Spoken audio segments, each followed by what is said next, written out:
Kæmpebjørneklo er en indført plante, der skaber alvorlige problemer i den danske natur. Mange har forgæves forsøgt at bekæmpe planten uden held.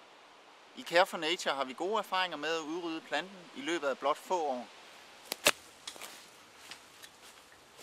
Effektiv bekæmpelse starter med et godt kendskab til planten.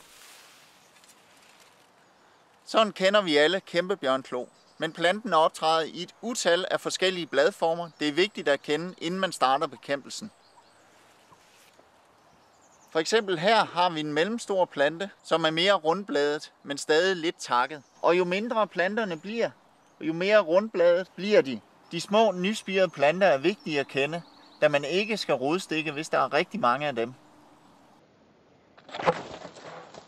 En række forhold bør overvejes, inden bekæmpelsen starter. Bekæmpelse af kæmpebjørneklo er hårdt fysisk arbejde, og planten har til med en giftig saft. Vi fraråder derfor, at man bekæmper planten, hvis man har dårlig ryg, hvis man lider af allergi eller eksem, eller hvis man tager meget sol. Bjørneklo giver alvorlige forbrændinger ved berøring. Alle dele af planten, det vil sige stængler, rødder, blade og selv blomsterstøvet, indeholder stoffet, som giver forbrændinger i kontakt med huden, når det udsættes for sollys. Derfor er det altid vigtigt, at man har som standardudstyr med i felten en solcreme, så man har høj beskyttelse. Og derudover skal man have vand til at vaske sig med, man skal have sæbe, og man skal have et håndklæde. Derudover skal man selvfølgelig undgå kontakt med planten ved at iføre sig beskyttende beklædning. Det er vigtigt at tage stilling til, hvilken type bestand, der bekæmpes. Alle bestande er unikke og bør bekæmpes efter de individuelle forhold. Bestanden, vi står i her, har været frøsættende sidste år, hvilket har medført et hav af småplanter. Når man ser så mange småplanter, skal man ikke begynde rodstikning, men vente et par år, til de har udkonkurreret sig selv. Her sidder vi i en bestand, som er meget typisk for de bestande, man finder i krat. Der er en del planter, men de er mellemstore, og de er lige til at rodstikke. Der er ingen risiko for, at man aktiverer en frøbank, da kun meget få planter sætter blomst inde i det tætte krat.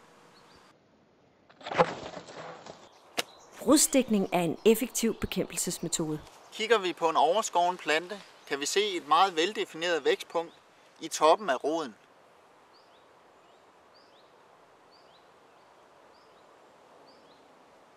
Går spaden ind under dette punkt, dør planten. På disse planter ser vi det perfekte snit, hvor man er ramt lige under overfladen og ned gennem vækstpunktet.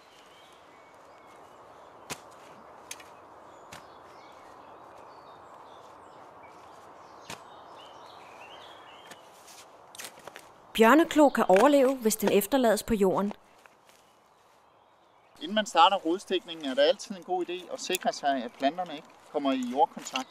Så derfor starter vi med at lave en bunke af grene, vi finder på området i nærheden af bjørneklo.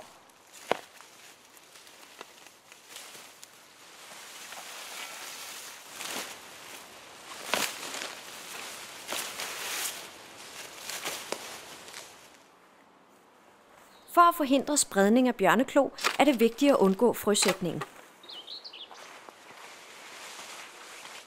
Dette gøres ved at skære blomsterskærmen af, såkaldt skærmkapning. Efter blomstring dør planten, men i mange tilfælde når den at sætte nye panikblomster, hvis den skærmkappes. Derfor er det vigtigt at kontrollere planterne med et par ugers mellemrum gennem hele sæsonen.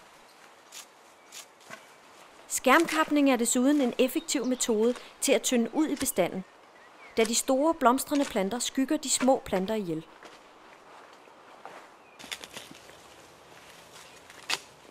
Bjørneklobekæmpelse er hårdt arbejde og kræver en ihærdig indsats. For succesfuld bjørneklobekæmpelse er en 100% indsats nødvendig. Det nytter ikke noget at sætte halvhjertet ind over for denne genstridige plante.